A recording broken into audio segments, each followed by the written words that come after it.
हम question answer session का आरंभ करने जा रहे हैं। हमारे पास बहुत से प्रश्न आए हैं और सभी प्रश्नों का उत्तर देना संभव नहीं है, पर कुछ प्रश्न ऐसे हैं जो लगभग एक ही विषय की ओर इंगित करते हैं। तो हो सकता है कि एक प्रश्न के जवाब में ही कई प्रश्नों का जवाब आ जाए।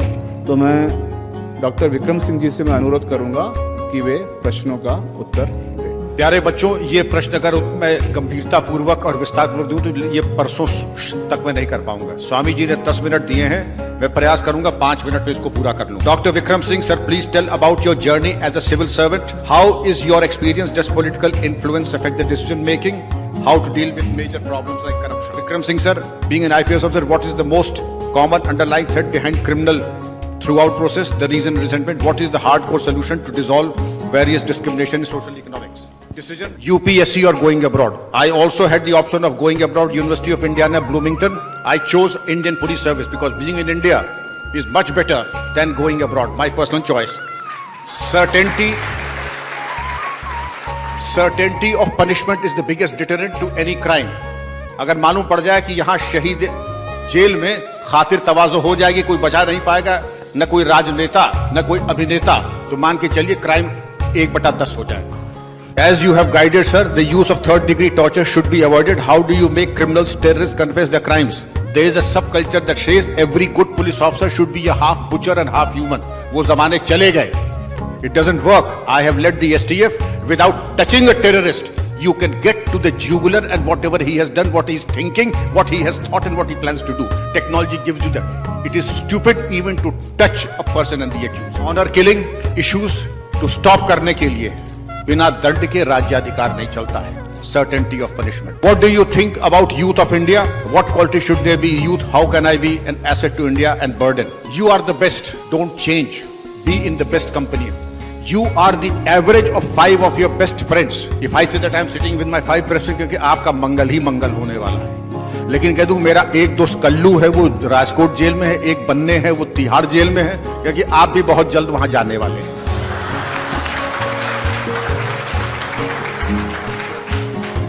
जय हिंद, जय भारत. क्वेश्चन: UPSC परीक्षा देने के लिए हर समय धीरज कैसे बनाए रखे?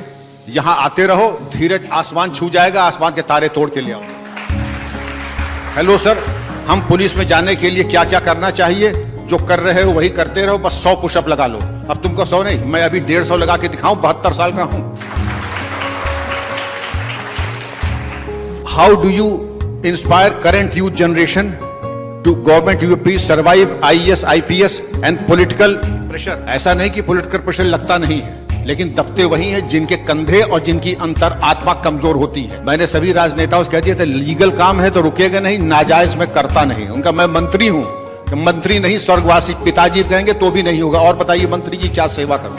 आई also want to wear khaki. Your story of a simple man and success. I told you truth ultimately prevails. किसी से कुछ उम्मीद मत कीजिए. नेपोलियन ने कहा था, एक ही मदद मुझे जिंदगी में मिली है, माँ का आशीर्वाद और मैंने दाहिने हाथ का पंजा. इसके अलावा कोई मदद न थी, न है, न होगी.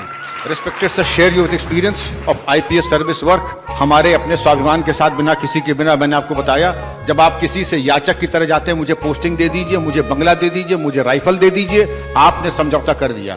धन के संपर्श से स्वाभिमान और प्रेम दोनों मर जाते हैं. किसी से अपेक्षा मत कीजिए, राष्ट्रपति का चेक जहां रहेंगे वहां आ जाएगा. How to stay neutral in political polarised work culture as public servant? Neutrality Swami Vivekananda से सीखिए. सब आपके हैं, आप सबके हैं. दरिद्र देवो भव. ये नहीं कि मैं अगर क्षत्रिय हूं तो नाम केवल ठाकुर विक्रम सिंह सामंत, ये सब नहीं चलने वाला है. You belong to everyone and every belongs to you. What are your views on Agniveer? One opinion: it would be more valuable to have integrated educational curriculum. Of course, curriculum has changed, and I feel that it is a good deal and a win-win situation for everyone. इसमें क्या नुकसान क्या है? अगर आप देखिए इसमें नुकसान क्या है. हम भी चाहते हैं कि साहब हम एम्बेसडर बन जाएं अमेरिका में. हमारे चाहने से तो नहीं होता है. First deserve and then desire. Character defines by what? I think we discuss character पे लगेंगे 2 घंटे लगेंगे, लेकिन बेसिक चीज financial integrity, moral integrity. Thakur ने कहा था सबसे सुंदर स्त्री, लड़कों ध्यान से सुनो, सबसे सुंदर स्त्री भी शमशान की राख है तुम्हारे लिए. चेहरे पे हवाइयां उड़ने लगी, देखिए समझ. अब वैचारिक ईमानदारी. हम सबके हैं, सब हमारे हैं. भारत माता से ऊपर कोई नहीं, विश्व विजयी तिरंगा प्यारा झंडा ऊंचा रहे हमारा। कठोर परिश्रम। दफ्तर की कोई सुविधा हम न लें, हमारी पत्नी भी हमारी राजकीय वाहन पे न बैठे, बच्चे भी न बैठे। और आपने कहा था कि एक सूत्र बताया पुलिस के लिए, अब ज्यादा समय नहीं, आखिरी 5 सेकंड मारा। देखिए, आपने कहा कि पुलिस में सक्सेसफुल कैसे बने, कि एक लाइन का एक जवाब है, जो लोग पसीने से नहाते हैं वो लिबास बदलते हैं, जो लोग पानी से नहाते हैं वो लिबास बदलते हैं, और जो पसीने से नहाते हैं वो इतिहास बदलते हैं। ध्यान रहे इस बात का, इतिहास बदलना है तो इतना मेहनत कीजिए, इतनी मेहनत कीजिए। लोग कहते हैं कि साहब जो सबसे बड़ा फ्लूटिस्ट था वो 18 घंटे सैक्सोफोन बजाता था, उसके मुंह से खून निकलने लगता था। तब लोगों ने नहीं पूछा कि आखिर आपके मुंह से खून निकल क्यों रहा है। इसी तरीके से मीडियोक्रिटी इज ए ग्रेट सिन। हमारे महाराज 64% है, तो मेरे पिताजी ने पूरे गांव में मिठाई बंटवाई। 64%, आज 64% आया था। लोग कहेंगे लड़के का करे क्या, ये इसका तो बिल्कुल हाँ कि उसका कोई मैटर नहीं। मैं फिर कहता हूं, परसेंटेज की कोई वैल्यू नहीं है, परसेंटेज की कोई नहीं। आप अपनी प्रतिभा को लेकर आगे बढ़िए, लेकिन be the best wherever you are. अगर म्यूजिशियन है तो टॉप म्यूजिशियन है, शरद जी की तरह, तो बी एट द टॉप। क्योंकि बीच वाला रास्ता जो है, न इधर के रहे न उधर के रहे, न आगे के रहे न पीछे के रहे, न उभय धर्मिता, ये उभय धर्मिता ही सबसे बड़ा अपराध है। बी एट द टॉप, जो भी आपकी फील्ड हो। मार्क्स डू नॉट मैटर, मैं फिर कह रहा हूं, grades do not matter, but be the best and have the satisfaction that you have done your best. जिस दिन मैं 18 घंटे मेहनत कर लूं, मैं फेल हो जाऊं तो क्या, मेरे पिता कहेंगे कि बेटा तुमने बहुत अच्छा किया, I am proud of you. Shri Sharad Sagar ji से मैं अनुरोध करूंगा कि वे हमारे प्रश्नों का निराकरण करें। ढेर सारे प्रश्न हैं, मैं आदेश है कि जल्द से जल्द जवाब दूं, ताकि इसके बाद एयरपोर्ट भागना है। और एक बड़े अधिकारी जब कह देते हैं, और वो भी पुलिस के, तो फिर जल्दी से जवाब देना चाहिए। कुछ सवाल हैं जो डेक्सटेरिटी ग्लोबल, जो मेरी संस्था है, उससे जुड़े हुए हैं, जिसमें बाकी के जवाब मिलेंगे। पहला, जो रविन्द्रनाथ टैगोर जी ने रोमारोलॉजी को कहा कि रीड विवेकानंद, तो इसमें अधिकतर जो सवाल है उसका जवाब है रीड विवेकानंद, ठीक है। और हाउ टू रीड विवेकानंदा मुझे लगता है किसी ने स्वामी आत्मश्रद्धानंद जी महाराज से पूछ लिया है, तो वो भी दायित्व मेरा वहां पर चला जाता है, तो महाराज बताएंगे। और जो अंतिम बात है वो यह है, और शायद मेरा हार्ट फेल्ट जो मैसेज है वो भी यही है, जितने भी सवाल हैं आपके, जवाब आप ही ढूंढेंगे, और वो जवाब अंदर से ही आएंगे। आपका कोई बहुत अच्छा सवाल है और उसका मैं कोई बहुत अच्छा जवाब दे दूं, वो सवाल भी अच्छा है, जवाब भी अच्छा है, पर किसके लिए, वो जानना बड़ा अनिवार्य है। तो इसलिए स्वामी जी ने आजीवन सीकर बने रहने के लिए कहा। हम हमेशा सीकर्स हैं, we are seekers of truth, we are seekers of God, we are seekers of answers. हम सीख करते हैं। तो सीख करने के लिए एक एडवाइस हो सकती है, वह यह है, आप जिस भी क्षेत्र में जाना चाहें, एविएशन में जाना चाहते हैं, पुलिस में जाना चाहते हैं, हिस्टोरियन बनना चाहते हैं, उस क्षेत्र का इतिहास पढ़ें, उस क्षेत्र के 2, 4, 5, 10 प्रभावी लोगों की जीवन यात्रा देखें, और वे जब आपके उम्र के थे तब क्या कर रहे थे, उन्होंने कौन से मार्ग लिए, ऐसा देखें। कुछ लोगों ने invisible people on dining table के विचार की भी बात की है, कि अगर आप एक डाइनिंग टेबल पे बैठ सकते थे और 5-10 लोगों से एडवाइस मांग सकते थे, तो वो 5-10 लोग कौन होते? कोई कहता है स्टीव जॉब्स होते, कोई कहता है बिल गेट्स होते, कोई कहता है स्वामी जी होते, कोई कहता है रॉकेफेलर होते, जो भी। अब तो वो आ नहीं सकते, तो वो किस बात पर क्या कहते, इसका सटीक अनुमान लगाने के लिए उनकी जीवन यात्रा को पढ़िए और अपने माइंड को प्रोग्राम कर पाइए, इस पर ये व्यक्ति क्या कहता, ये क्या कहता, ये क्या कहता, और वो 4 लोगों को के जो विचार है उसको मिलाकर आपका मन क्या कहता है उसको पाइए। और जो फाइनल बात है वो ये है, जीवन भर में जो भी कीजिए, ए फॉर एनीथिंग, ठीक है, मेरे साथ दोहरा लीजिए, ये हम बच्चों को पढ़ाते हैं संगठन। A for, but B for Bharat, B for, बस। चलिए, जय हिंद, जय भारत। श्रद्धेय स्वामी शुद्धिदानंद जी महाराज से मैं प्रार्थना करता हूं कि वे युवाओं के प्रश्नों का उत्तर दें। तो मेरे पास बहुत सारे प्रश्न हैं यहाँ पर, कुछ प्रश्न मुझे समझ में भी नहीं आ रहा है यहाँ पर, मतलब स्पष्ट नहीं है। कुछ लोग प्रश्न करते हैं लेकिन उसमें स्पष्टता नहीं होती कि एग्जैक्टली क्या जानना चाहते हैं। लेकिन जो भी हो, इन सारे प्रश्नों का मैं एक निष्कर्ष निकालने का मैं प्रयास करूंगा यहाँ पर। एक बात मुझे बिल्कुल साफ इसमें नजर आ रही है कि ये कहाँ इंगित कर रही है, किस विषय पर इंगित कर रही है। देखिए, मैं एक सवाल का जवाब देने से पहले, हमारे एक महाराज हुआ करते थे, वे जूनियर थे और एक सीनियर महाराज के पास जाकर के उन्होंने पूछा कि स्वामी जी कुछ उपदेश कीजिए। तो सीनियर महाराज ने कहा, देखो तुम जीवन के बारे में जो भी जानना चाहते हो वो सब स्वामी विवेकानंद ने बता दिया है, उनके तुम वाणी को पढ़ो। इतना कह करके छोड़ दिए। यानी मैं भी ऐसे ही कर सकता हूं कि आप लोगों का जो भी प्रश्न हो उन सारे प्रश्नों का जवाब आपको स्वामी विवेकानंद की रचनावली में आपको मिल जाएगा। ये एक सरल बात मैं कहता हूं, लेकिन ये एक अतिशोक्ति नहीं है, ये वास्तविकता है। आप विवेकानंद के साहित्य को अगर ध्यान से पढ़ेंगे तो मैं कह सकता हूं कि जीवन से संबंधित, भारत से संबंधित, हमारे संस्कृति और सभ्यता से संबंधित लगभग 90% आपके मन में जो संदेह है, जो अज्ञान है, वह दूर हो सकता है। अब मेरे पास जितने भी यहाँ प्रश्न हैं उसका मैं अगर निष्कर्ष निकाल करके मैं ये बताना चाहता हूं आपको। देखिए, जीवन में सफलता का जो परिभाषा है, हम कैसे कहें कि हम सफल हैं या नहीं जीवन? क्या सिर्फ धन संपत्ति को कमाने के पश्चात हम अपने आप को सफल समझेंगे? कितने ऐसे लोग हैं जो कि करोड़पति हैं, अरबपति हैं, लेकिन क्या सचमुच ही उनका जीवन सफल है? एक बहुत बड़ा प्रश्न है। सिर्फ पैसा होने से व्यक्ति सफल नहीं होता। पदवी है, समाज में नाम है, यश है, ये सब भी हो सकता है। तो क्या यह सफलता के ये सब मापदंड हैं? यह भी जरूरी नहीं। सफलता को समझने के लिए और एक दृष्टिकोण है जो कि बहुत ही महत्वपूर्ण है। वो ये है कि वह व्यक्ति, अभी देखिए ये विवेकानंद के वाणी में आपको यह बहुत जगह पर आपको यह दिखाई देगा, कौन व्यक्ति सफल है जीवन। और हमारे शास्त्रों की भी बात है। मेरे पास जितने भी प्रश्न आए हैं उसमें से बहुत से प्रश्न इसी ओर इंगित करती है कि कौन हमारा जीवन सफल कैसे। सफलता का मापदंड ये है, बहुत ही सरल शब्दों में अगर हम कहें, जो व्यक्ति, जो स्त्री और जो पुरुष अपने इस देहेंद्रिय संघात पर पूरी तरह से विजय प्राप्त करता है, वह एक सफल व्यक्ति है। मैं दोबारा इसको दोहराता हूं, जो भी इंसान यह जो शरीर है, यह जो मन है, इसके ऊपर पूरी तरह से काबू पाता है, इसके ऊपर विजय प्राप्त करता है और इसका गुलाम नहीं बनता, वह सफल व्यक्ति है जीवन में। क्योंकि आप देखेंगे यह इसके ऊपर हमारा जो अधिपत्य है, इसके ना होने से आप भले कितने भी आप धनी हो या कितने भी जीवन में आपकी बड़ी पदवी हो, नाम यश हो,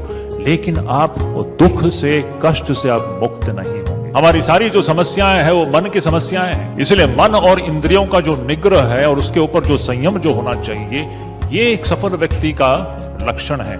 आप भगवत गीता को अगर पढ़ेंगे तो देखेंगे यही उसका मूल मुद्दा है। कैसे इस देहेंद्रिय संघात के ऊपर हम संयम और इसके ऊपर कैसे हम विजय प्राप्त करें, यह सफलता का मूल लक्षण है। जो भी व्यक्ति इस प्रकार अपने शरीर, मन, इंद्रियां और बुद्धि के ऊपर पूरी तरह से वह स्वामित्व वो प्राप्त कर पाता है, वो एक सफल इंसान है। वो फिर धन हो या ना हो, जीवन में यश पदवी हो या ना हो, वह सब समय सुखी रहता है, संतुष्ट रहता है। ये सफलता की परिभाषा। मैं इतना ही कह करके अपने यहाँ वक्तव्य को यहाँ पर विराम दे दूंगा क्योंकि समय कम है, लेकिन यही जीवन का लक्ष्य है।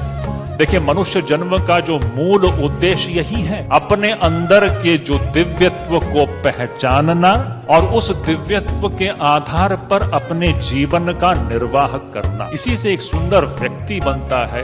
व्यक्तित्व का निर्माण इसी से होता है। जिस आत्म तत्व का प्रतिपादन हमारे शास्त्र करते हैं, उस आत्म तत्व का जो अनुभव है, उसी से सही अर्थ में एक सुंदर व्यक्ति का क्रिएशन होता है। तो यही सरल शब्द में मैं कहूंगा कि हमारे सभी हमारे युवक युवतियां यहाँ पर बैठे हुए हैं, इस प्रकार एक सफल व्यक्ति उसमें से उत्पन्न होता है और सफल जीवन भी उसी में से निकलता है। धन्यवाद। श्री ओम प्रकाश वर्मा जी, सचिव विवेकानंद विद्यापीठ रायपुर, हमारे प्रश्न का उत्तर देंगे। जो प्रश्न है, how can one be happy all the time in spite of day to day stress, unhappiness and struggle, kindly enlighten me on this. इसका सबसे अधिक सुखी रहने का सबसे सरलतम उपाय कि आप सेवा की। जैसा मैंने अपने वक्तव्य में बताया कि स्वामी जी ने त्याग और सेवा के आदर्श को राष्ट्रीय आदर्श माना है। व्यक्ति अपने जीवन के भोग में कभी भी सुखी नहीं रह सकता। व्यक्ति अपने स्वार्थ के लिए जीता है तो वह कभी भी सुखी नहीं रह सकता। स्वार्थ और दुख का घनीभूत संबंध है। व्यक्ति की कामनाएं अनंत है। ययाति का नाम आप लोगों ने सुना होगा। जीवन भर उन्होंने बहुत उपभोग किया, यहाँ तक कि अपने पुत्र का यौवन भी ययाति ने ले लिया, पर उसके बाद भी उसका जीवन दुखी रहा और अपने जीवन के अनुभवों को सार रूप में उसने बहुत मार्मिक शब्दों में प्रकट किया। न जाति कामः कामानाम उपभोगेन शाम्यति हविषा कृष्ण वर्तमैव भूय एवाभिवर्त। कामनाओं की संतुष्टि से व्यक्ति कभी सुखी नहीं रह सकता। ये कामनाएं तो ऐसी हैं कि जैसे अग्नि में आप घी डालेंगे तो कामनाएं जैसे बढ़ेंगी, वैसे ही मनुष्य के जीवन में भी होता है। जितनी भी अधिक आप कामनाएं करें, वो कामनाएं आपको कभी सुखी नहीं बना सकती। त्याग में ही सुख है, त्यागात शांति है अंतरम। त्याग और सेवा में सुख है।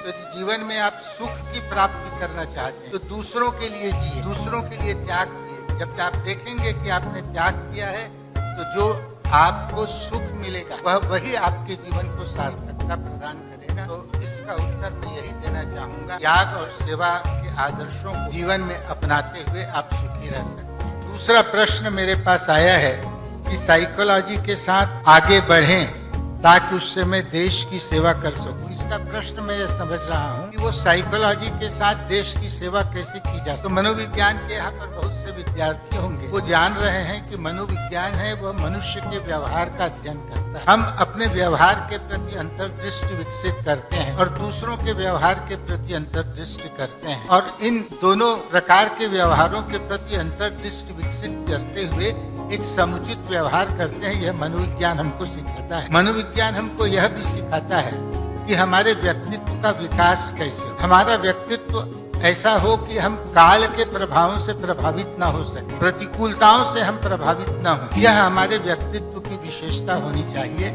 और जब आप अपने व्यक्तित्व को ऐसा बनाएंगे कि परेशानियां, बाधाएं आपके जीवन में, आपके विकास में बाधाएं नहीं बनेंगी, तब मनोविज्ञान की दृष्टि से वह आपका जो व्यक्तित्व विकास है वह सक्षम होगा।